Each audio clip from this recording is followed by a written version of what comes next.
Welcome to our channel where we delve deep into the details and examine the evidence to uncover the truth behind some of the most notorious crimes in history. Story 1. One of the most infamous true crime cases in history is the case of Jack the Ripper. Jack the Ripper was a serial killer who terrorized the streets of London in 1888. He was responsible for the murders of at least 5 women, all of whom were prostitutes. The identity of Jack the Ripper remains a mystery to this day, and the case has captured the public's imagination for over a century. The first victim of Jack the Ripper was Mary Ann Nichols, who was found dead on August 31, 1888, in Bucks Row, Whitechapel. She had been brutally attacked and her throat had been slit. The second victim was Annie Chapman, who was found dead on September 8, 1888, in the backyard of 29 Hanbury Street. Her throat had been slit and her body had been mutilated. The third victim was Elizabeth Stride, who was found dead on September 30, 1888, in Dutfield's Yard, Berners Street. Her throat had been slit, but her body had not been mutilated. The fourth victim was Catherine Eddowes, who was found dead on the same night as Elizabeth Stride, in Mitre Square. Her throat had been slit and her body had been mutilated. The fifth and final victim of Jack the Ripper was Mary Jane Kelly, who was found dead on November 9, 1888, in her room at 13 Miller's Court. Her body had been severely mutilated, to the point where she was barely recognizable. The police investigated the case, but they were never able to catch Jack the Ripper. The case remains unsolved to this day, and there have been countless theories about who the killer might have been. Some people believe that Jack the Ripper was a doctor or a surgeon, due to the precision of the mutilations. Others believe that the killer was a member of the royal family, or a high-ranking official in the government. Despite the passage of time, the case of Jack the Ripper continues to fascinate and intrigue people around the world. It remains one of the most mysterious and compelling true crime cases in history. Story 2. The true horror crime story of Ed Gaine is one that has shocked and disturbed people for decades. Ed Gaine was born in La Crosse, Wisconsin in 1906, and he grew up on a farm with his brother and his abusive alcoholic father. His mother was extremely religious and would often read to him from the Bible, particularly from the Book of Revelations, which contains stories of death and destruction. As a young man, Ed Gaine was described as shy, introverted, and socially awkward. He was a loner who had few friends, and he spent most of his time on the family farm. When his mother died in 1945, Ed Gaine's mental state began to deteriorate rapidly. He became obsessed with death and began visiting local cemeteries to dig up the bodies of women who resembled his mother.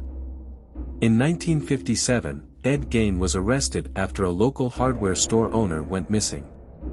When police searched his property, they found a shocking scene. The entire house was filled with human remains, including skulls, bones, and even human skin that Gaine had used to make lampshades, furniture, and even a suit that he would wear. Gaine had been collecting and preserving body parts for years, and he admitted to killing 2 women, Bernice Wardens and Mary Hogan.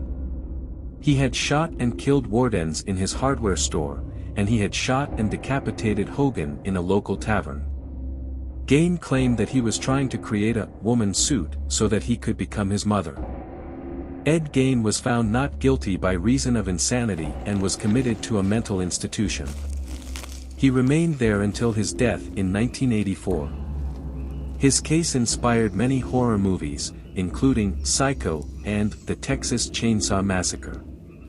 The story of Ed Gaine is a true horror crime story that continues to shock and disturb people to this day. His obsession with death and his gruesome crimes have made him one of the most notorious serial killers in history. Story 3. One of the most terrifying crime stories in history is that of the BTK killer, also known as Dennis Rader. Rader terrorized the Wichita, Kansas area for over 30 years, from 1974 to 1991, and his crimes were particularly heinous. Rader's first victims were the Otero family, who he bound and strangled in their home in January 1974. He went on to kill a total of 10 people, including children and young women.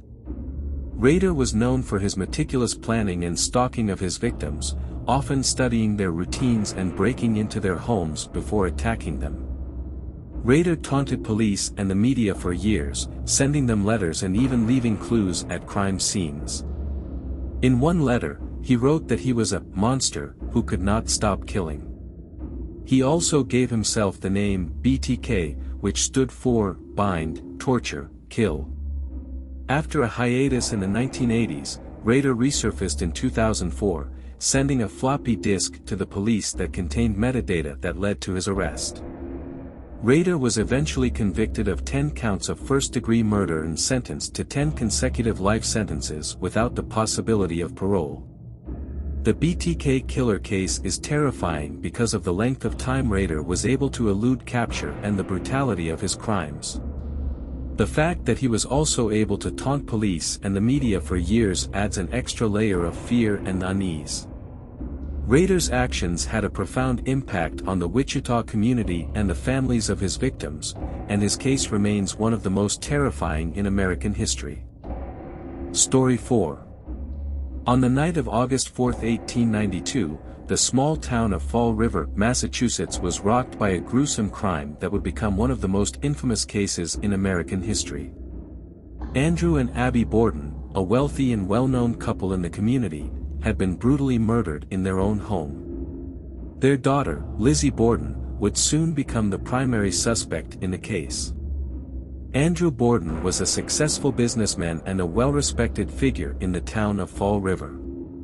He had been married to Abby for over 20 years, but their relationship was strained. Lizzie and her older sister, Emma, had grown up in the house and were both unmarried and living with their parents. The family was known to be quite frugal and lived a simple, somewhat reclusive lifestyle.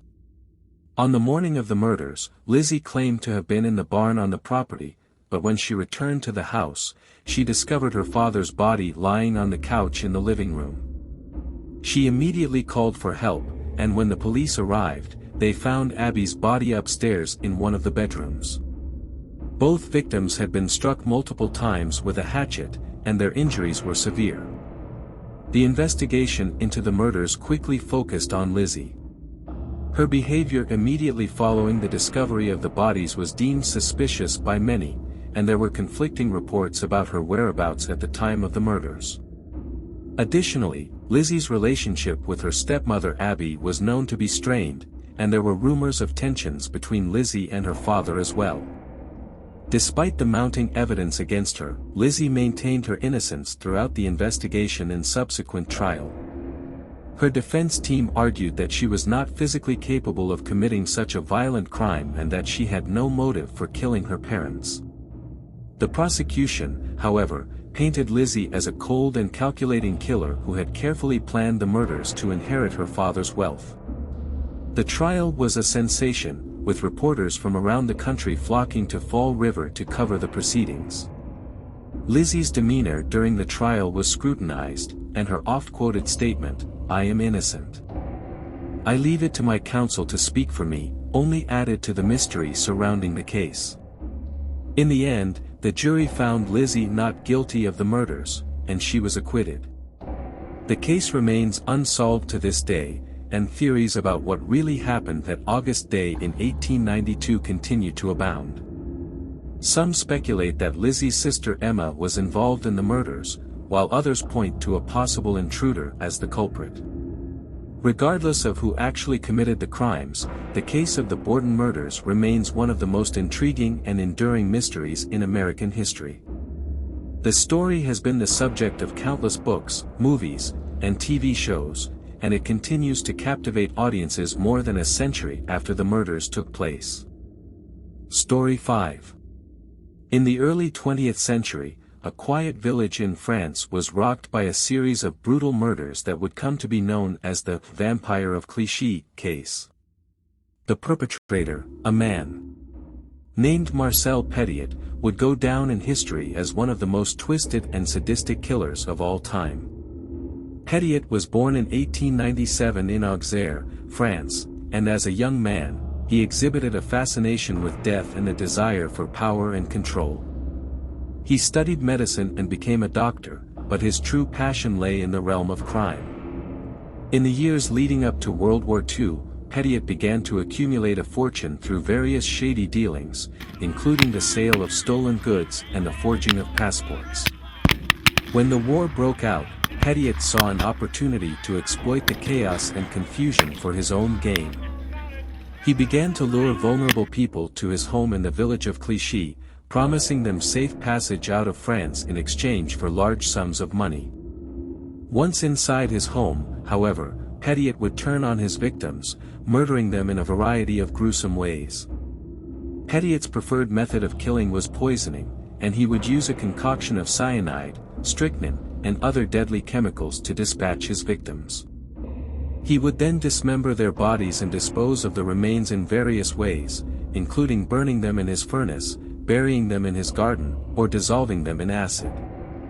The full extent of Petiot's crimes was not discovered until 1944, when neighbors reported a foul odor emanating from his home. When police arrived to investigate, they found a scene of horror beyond imagination. The walls of Petiot's house were splattered with blood, and body parts were scattered throughout the premises. The stench of decay was overwhelming. Petiot was eventually arrested and put on trial, and his case captivated the world. The sheer scale of his crimes was almost beyond comprehension, and his twisted motivations, including a desire for power, control, and a sense of superiority over his victims, shocked even the most seasoned investigators.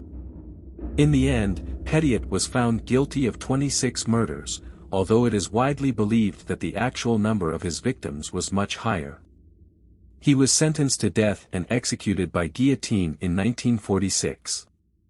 The case of the vampire of Clichy remains one of the most horrifying and disturbing examples of human depravity in history. Petiot's crimes were so grotesque and inhumane that they continue to haunt the collective imagination, a reminder of the darkness that can lurk in the hearts of even the most seemingly ordinary individuals.